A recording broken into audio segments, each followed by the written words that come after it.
Saudações a todos, sejam bem-vindos ao canal Eletrocálculos. Aqui é Ace dos Santos a falar.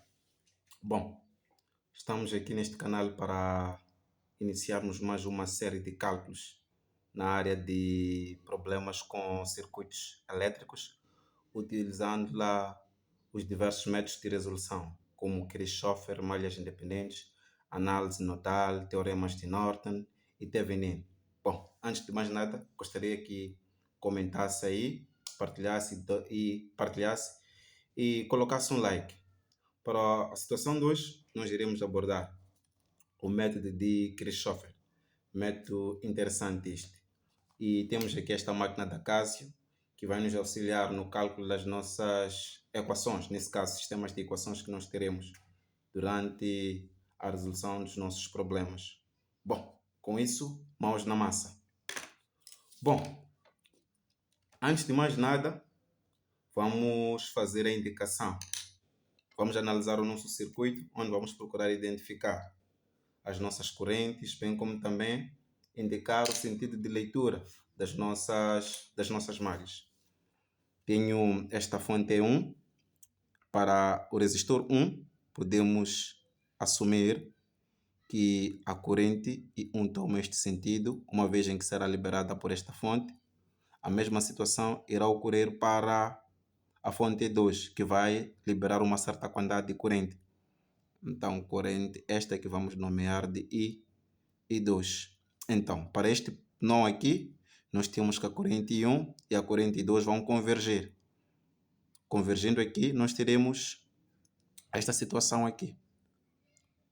A corrente I3 estará a divergir, que vai resultar da soma dessas duas correntes. E quanto à questão da leitura das nossas malhas, nós vamos escolher o sentido anti-horário para esta malha à direita e o sentido horário para essa malha à esquerda. Bom, depois disso, o segundo passo é a gente encontrar o número de equações. Número de equações que vai nos possibilitar saber quantas equações nós vamos ter para que consigamos retirar os nossos pedidos ou encontrar as nossas variáveis que são as correntes. Para tal, teremos como base a seguinte equação. Número de equações igual a número de ramos, menos número de ramos com fontes de correntes, menos o número de nós, mais 1. Número de equações será igual. Vamos verificar quantos ramos nós temos. Temos aqui o primeiro ramo, o segundo e, por fim, o terceiro. Nós temos aqui 3 ramos. Menos. Vamos agora procurar ramos que tenham aqui fontes de corrente. Analisando o nosso circuito, conseguimos perceber que não temos nenhuma fonte de corrente, apenas fontes de tensão real. Então, significando que teremos 0. Menos a quantidade de nós. Temos o primeiro e o segundo nó, temos 2 mais 1. Efetuando esta operação, teremos menos 2 mais 1, vai dar-nos um negativo. Somado com 3, teremos 2 positivo. Daí que o número de equações será igual a exatamente 2. Depois da gente saber quantas equações nós teremos, resta agora aplicar as leis de Kirchhoff.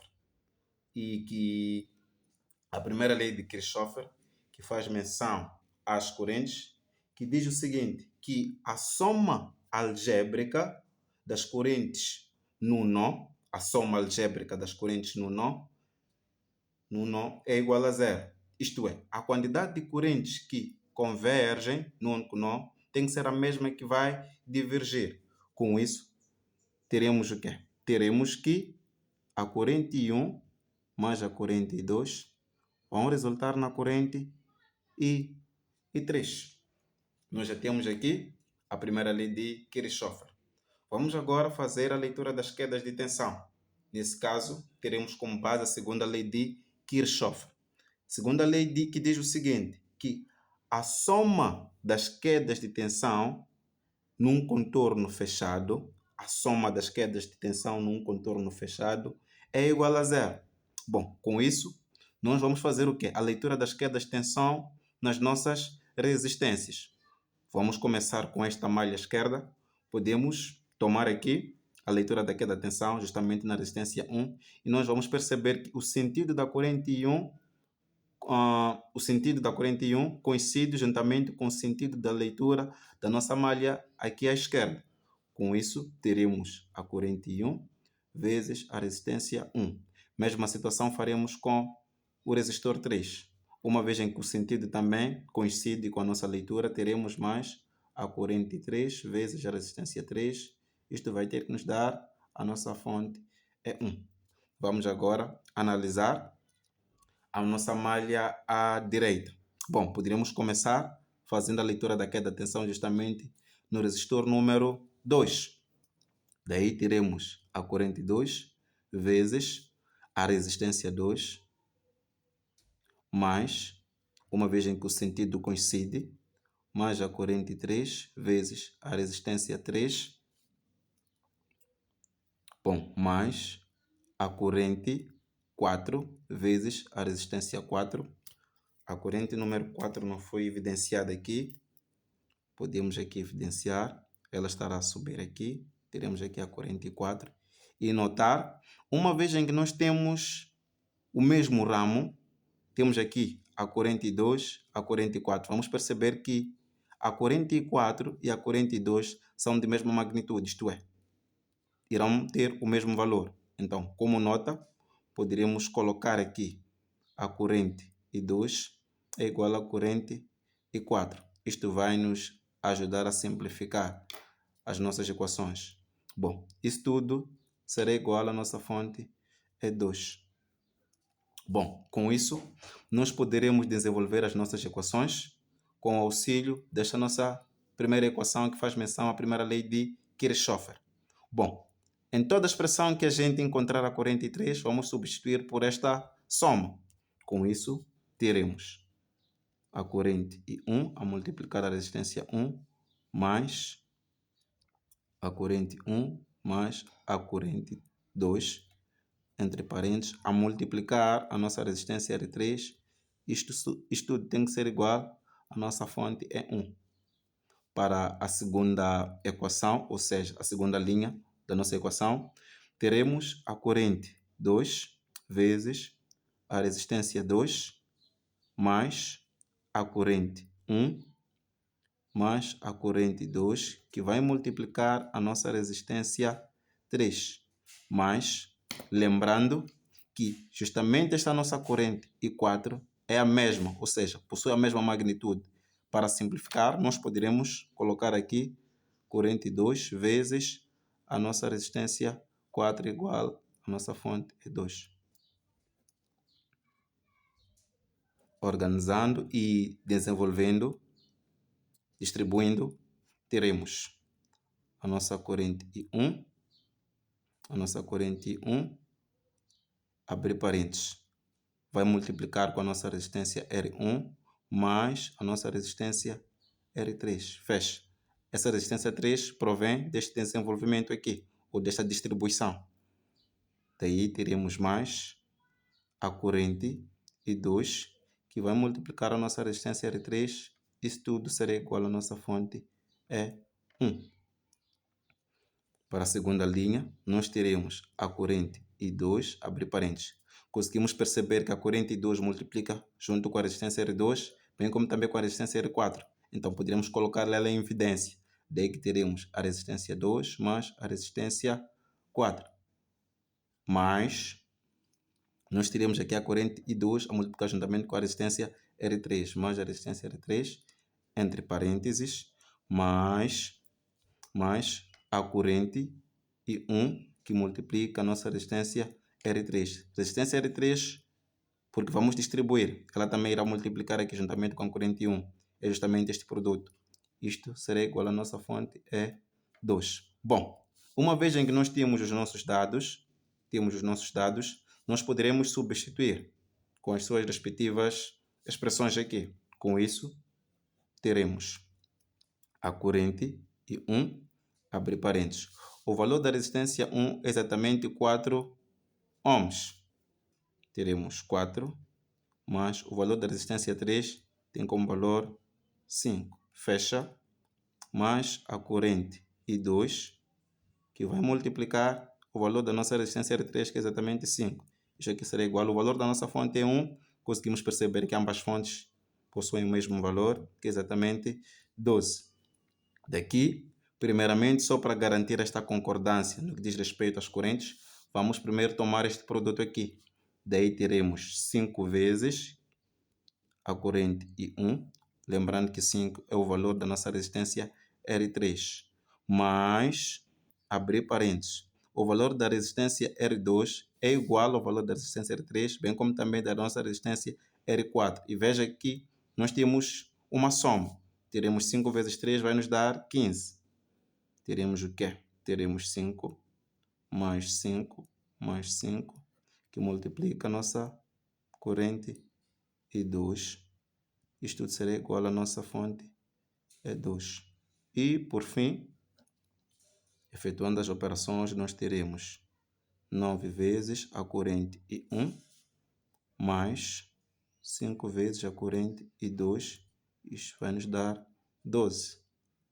E na segunda linha nós teremos 5 vezes a corrente e 1 mais 15 vezes a corrente e 2 igual a 12. Bom, nós já temos aqui nosso sistema de equação, tal como fiz menção primeiramente. Nós temos esta nossa máquina da Casio, que vai nos auxiliar a calcular as incógnitas ou as correntes do nosso sistema de equação. Vou ligar aqui a nossa máquina, vou configurar ela. Temos aqui a opção número 5 e por fim a opção 1. Bom, vou colocar aqui os coeficientes e por fim o termo que está do outro lado. Primeiramente nós temos o 9 para a primeira linha, a seguir o 5 e por fim o 12. Na segunda linha nós temos o 5, temos aqui o 15 e por fim temos o 12. Bom, com isso nós conseguimos perceber que o valor de x que irá fazer menção primeiramente à corrente I1, teremos que a corrente I1 será igual a 1,090 amperes e a corrente 2 será aproximadamente igual a 0,436 amperes. Bom, uma vez que a gente já tem as nossas correntes I1 e a corrente I2, com o auxílio da primeira equação, que é a primeira lei de Kirchhoff, nós podemos encontrar a corrente I3, que resulta desta soma. Com isso, nós teremos que a corrente I3 será igual a esta soma. Vamos voltar a configurar aqui. Nós temos 1,090 mais 0,436. Isto vai nos dar 1,526. 1,526 amperes. Bom, nós já temos as nossas correntes. Bom, uma das maneiras que pode nos auxiliar para verificar se os nossos cálculos estão em perfeitas condições é fazer o balanço de potências, verificando se a potência fornecida é realmente igual à potência consumida. Para tal, nós teremos que chamar as expressões das potências fornecida e consumida. E lembrando que a corrente I4 é exatamente a corrente I2, uma vez que é a mesma corrente que flui neste ramo. Bom, com isso, nós teremos que a potência consumida, ela será encontrada pelo somatório do quadrado da corrente, pelo produto do quadrado da corrente pela resistência. E a potência fornecida, ela é encontrada pelo somatório do produto da nossa tensão vezes a corrente, mais o somatório para situações em que nós tenhamos lá fontes de corrente. Nós teremos que ter a queda de tensão na nossa fonte de corrente vezes a corrente que justamente essa mesma fonte libera. Bom, substituindo ou efetuando essas operações, nós teríamos aqui a corrente I1 ao quadrado vezes a resistência 1 mais a corrente 2 ao quadrado vezes a resistência 2 mais a corrente 3 ao quadrado vezes a resistência 3 mais a corrente 4 vezes a resistência 4 isto vai nos dar ao quadrado aqui, não esquecendo. Bom, efetuando o cálculo, nós teremos 1.090 ao quadrado vezes o 4 mais 5 vezes, abrir parênteses, vamos evidenciar uma vez em que o valor das resistências é o mesmo. Então, as correntes I2 e I4 são as mesmas. Bom, teremos aqui 0.436 ao quadrado mais 0.436 ao quadrado mais